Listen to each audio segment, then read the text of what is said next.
ഈ ഒരു ക്വസ്റ്റ്യനിൽ നമുക്ക് തന്നിരിക്കുന്ന ഫിഗറിൽ എത്ര ട്രയാങ്കിൾസ് ഉണ്ടെന്ന് ഫൈൻഡ് ഔട്ട് ചെയ്യണം. അത് നമുക്ക് ഈ ഒരു ബേസിക് സ്ട്രക്ചറിൽ എത്ര ട്രയാങ്കിൾസ് ഉണ്ടെന്ന് ഫൈൻഡ് ഔട്ട് ചെയ്യാം. സോ നമുക്ക് കൗണ്ട് ചെയ്താൽ ഇവിടെ 1 2 3 4 ട്രയാങ്കിൾസ് ഈ ഒരു രീതിയിൽ തന്നെ കിട്ടും നമുക്ക്. പിന്നീട് നമുക്ക് ഇങ്ങനെ നമുക്കൊരു ട്രയാങ്കിൾ ഉണ്ട്, അതേപോലെ ഈ സൈഡ് കൺസിഡർ ചെയ്താൽ വേറൊരു ട്രയാങ്കിൾ ഉണ്ട്. അങ്ങനെ നമുക്ക് 2 ട്രയാങ്കിൾസ് കിട്ടും. അടുത്തത് ഈ ഒരു ഷേപ്പിൽ കൺസിഡർ ചെയ്താൽ ഇവിടെയും നമുക്കൊരു ട്രയാങ്കിൾ വരും, അതേപോലെ തിരിച്ച് ഈ ഡയറക്ഷനിലും നമുക്കൊരു ട്രയാങ്കിൾ കിട്ടും. അങ്ങനെ വീണ്ടും ഒരു 2 ട്രയാങ്കിൾസ്. സോ ടോട്ടലി ഈ ഒരു സിംഗിൾ സ്ട്രക്ചറിനകത്ത് നമുക്ക് 8 ട്രയാങ്കിൾസ് കിട്ടും. ഇനി നമുക്ക് ഇതുപോലത്തെ 2 സ്ട്രക്ചർ ജോയിൻ ചെയ്യുമ്പോൾ ഉള്ള കേസ് നോക്കാം.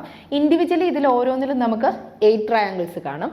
അല്ലാതെ നമുക്ക് അങ്ങനെ ഈ 2 ജോയിൻ ചെയ്യുന്ന ഒരു പോയിന്റ് കൺസിഡർ ചെയ്താൽ നമുക്ക് വീണ്ടും ഒരു ട്രയാങ്കിൾ, ഇതുപോലൊരു ട്രയാങ്കിൾ ഇവിടെ വരും, അതേപോലെ ഈ പോയിന്റിലും വേറൊരു ട്രയാങ്കിൾസ് വരും. സോ നമുക്ക് 2 ട്രയാങ്കിൾസ് ഒരു ജോയിന്റ് വരുമ്പം അഡീഷണലി വരും. ഇനി നമുക്ക് തന്നിരിക്കുന്ന ഫിഗറിൽ എത്ര ട്രയാങ്കിൾസ് ഉണ്ടെന്ന് ഫൈൻഡ് ഔട്ട് ചെയ്യണം.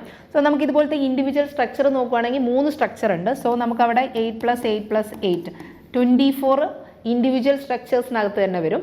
കൂടാതെ ഇവിടെ നമുക്ക് ഒരു ജോയിന്റ് ഇവിടെ വരുന്നുണ്ട്. സോ അവിടെ നമുക്കൊരു 2 ട്രയാങ്കിൾസ് അഡീഷണലി വരും. വീണ്ടും ഒരു ജോയിന്റ് വരുന്നുണ്ട്, എഗെയിൻ 2 more ട്രയാങ്കിൾസ് വരും. സോ ടോട്ടലി നമുക്ക് 28 ട്രയാങ്കിൾസ് ആണ് വരുന്നത്. So option A is the correct answer.